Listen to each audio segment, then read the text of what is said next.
Alors, Renaud Vedel, vous avez une longue carrière, vous avez occupé d'éminentes fonctions au service de l'État. Une partie de votre carrière comme spécialiste des enjeux de sécurité, mais avec toujours un tropisme technologique fort. Et vous avez dirigé le Centre interministériel de crise pour le Covid.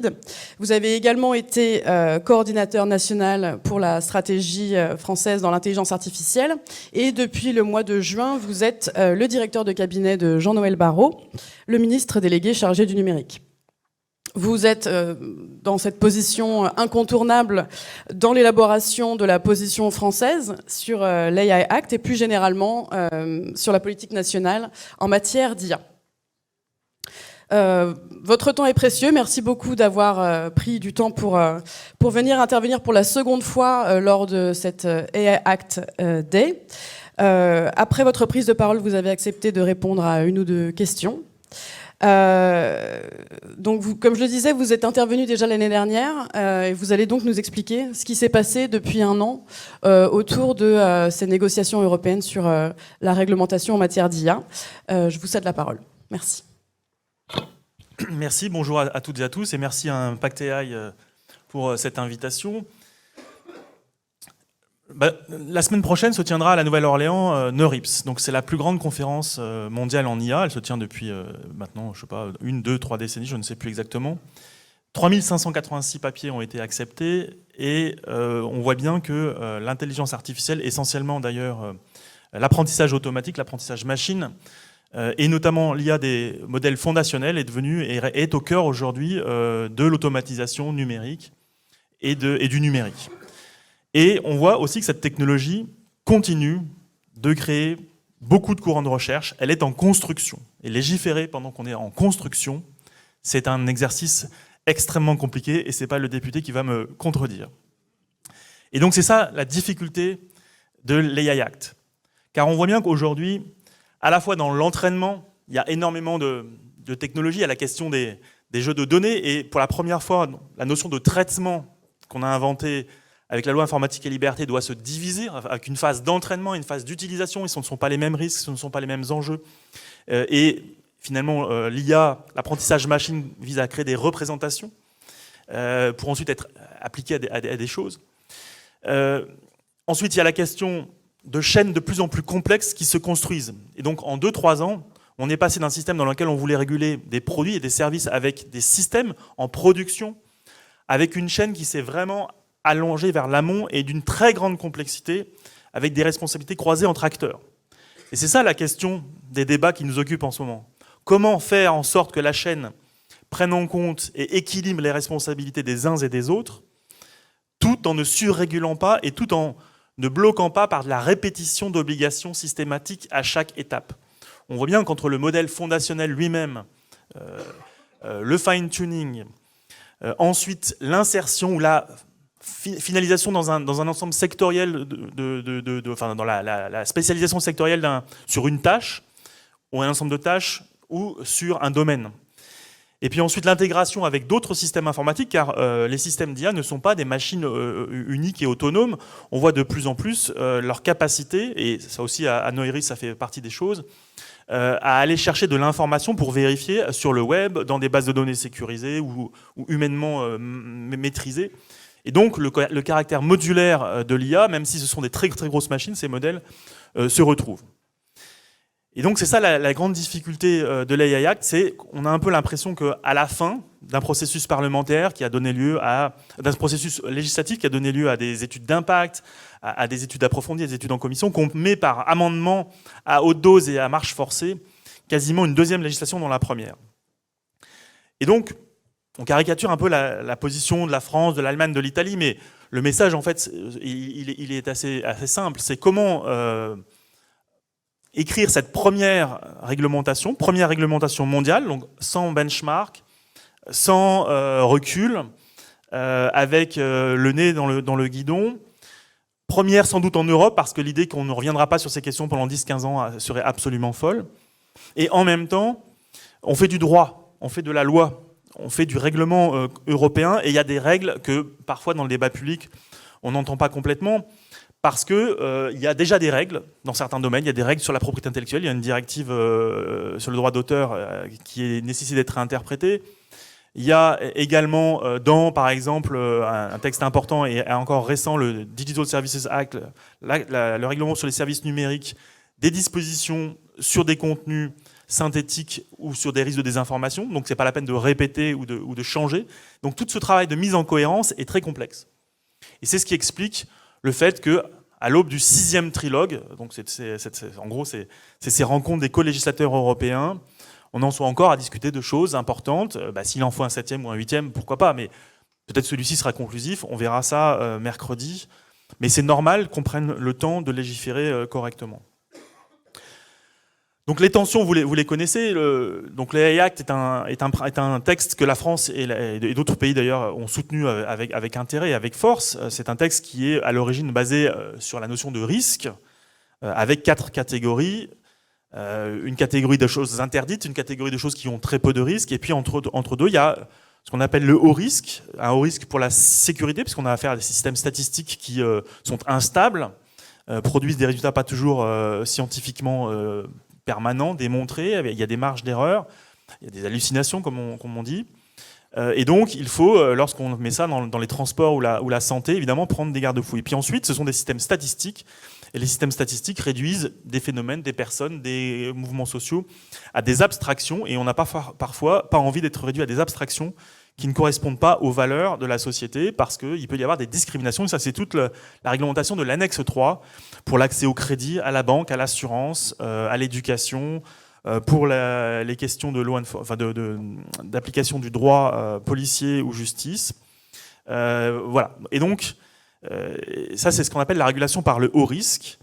Et évidemment que notre pays est tout à fait, dès le départ, les risques fondationnels, et ça, c'est un acquis irréversible, les modèles fondationnels, lorsqu'ils seront embarqués dans des systèmes à haut risque, se verront appliquer le même droit en vertu du principe de neutralité technologique que les autres systèmes. La question, c'est jusqu'où et comment on remonte et comment on équilibre la question dans la chaîne en faisant en sorte que l'Europe reste un territoire d'innovation. Et quand on dit reste un territoire d'innovation, c'est qu'il faut bien comprendre que les réglementations, parfois un petit peu de type RGPD ou à l'ancienne, qui disposent que tout doit être parfait avant de la mise sur le marché, sont un tout petit peu plus compliquées parce que dans le numérique, il y a ce qu'on appelle les produits minimum viables.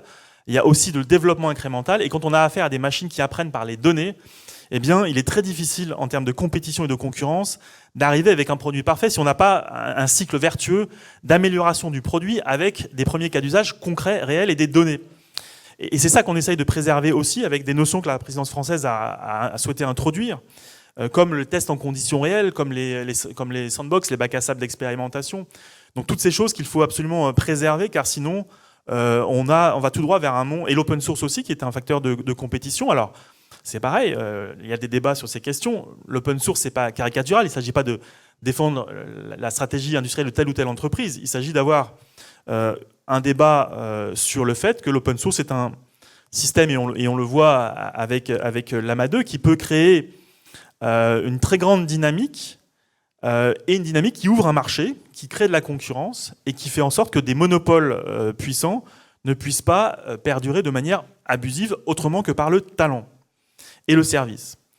Et donc c'est pour ça que la France défend aussi ces idées-là. Mais on voit bien aussi que sur ce sujet se greffent désormais d'autres débats. Et c'est la difficulté de réguler les modèles fondationnels, parce qu'il y a au moins 3 enjeux régulatoires qui se trouvent un petit peu impactés. D'abord, il y a un débat nouveau cette année qui est monté aux États-Unis avec plusieurs... Enfin, aux États-Unis, parce que c'est là où les premiers papiers séminaux ont été publiés, sur ce qu'on appelle la question des risques extrêmes. Donc il y a cette idée que les modèles de fondation pourraient devenir si puissants qu'un jour ils pourraient faciliter des usages du haut extrêmement dangereux, de type NRBC, de type désinformation systématique. Et donc, certains appellent une régulation de ces risques extrêmes, avec parfois un petit peu de tentation géopolitique ou de fermeture du marché. Une fois quand on maîtrise une technologie, on a bien envie de fermer la porte derrière soi pour qu'elle soit totalement maîtrisée. Donc il y a aussi une dimension parfois de réduction de la compétition, ou en tout cas de contrôle des marchés, ou de contrôle à l'export, pour le dire clair. Et on le voit très clairement dans l'executive order américain qui a été publié il y a un mois.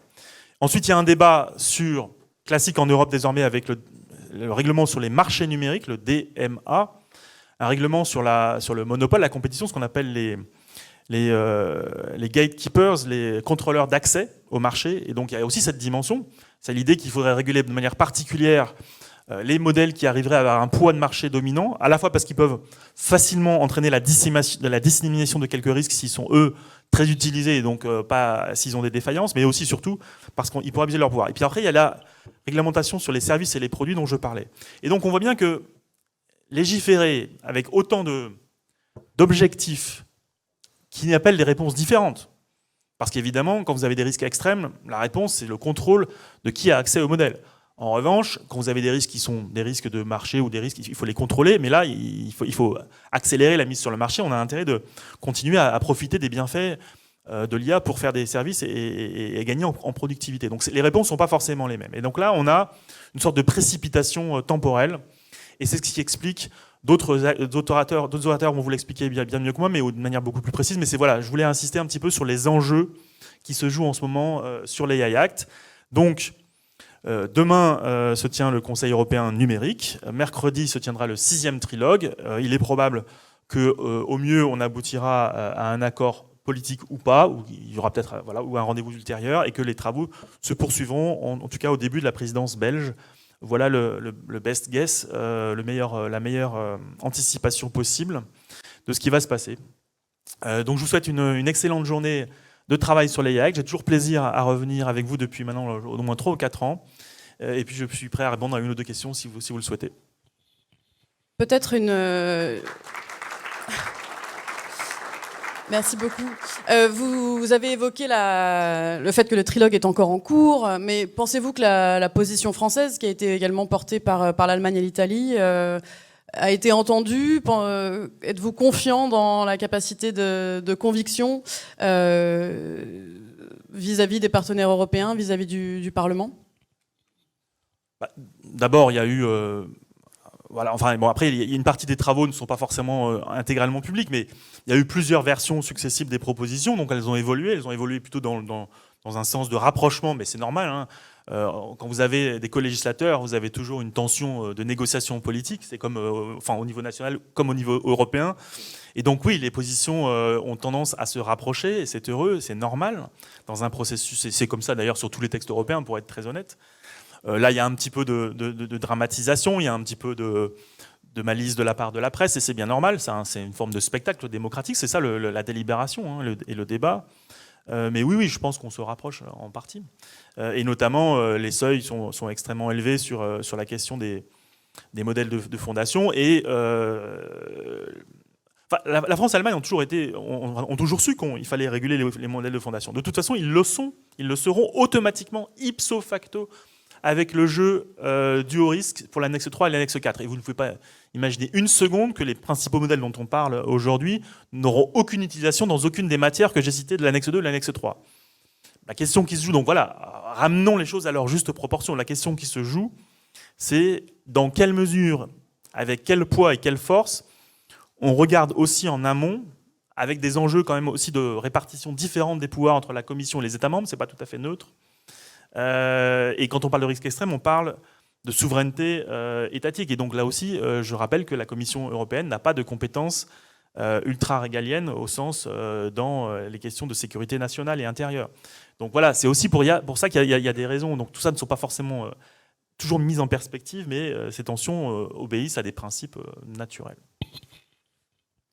On a aussi dans les actes cette notion de seuil qui a été évoquée au début, seuil de puissance, on va dire, des systèmes en fonction de la puissance de calcul utilisée pour les entraîner. On entend maintenant parler de seuil en termes de nombre d'utilisateurs d'utilisateurs business. Ça, c'est pas une notion qui est très qui reçoit C'est pour ça que les États, dont la France et d'autres, ont été un petit peu des seuils sont arrivés, calculé avec une certaine forme d'arbitraire, disons-le. Il y a un moment, il faut bien commencer, il faut bien estimer. Donc voilà, toute législation est une question de convention. Donc 10 puissance 26 flops, est-ce que c'est un critère à partir duquel les modèles vont devenir porteurs des risques ou pas? Tout le monde convient que c'est un premier critère un petit peu au doigt mouillé, pour le dire un peu trivialement. et qu'il doit être complété, et d'ailleurs la dernière proposition par d'autres types de critères qui vont être révisés. Bon, voilà, je pense que le problème, c'est toute la difficulté de légiférer alors que l'état de la science n'est pas stabilisé, et qu'il y a aussi l'inconnu, parce que la question et le débat sur les risques extrêmes et sur les risques systémiques, c'est une anticipation d'un danger à venir. Donc c'est une sorte de principe de précaution inscrit dans des textes législatifs.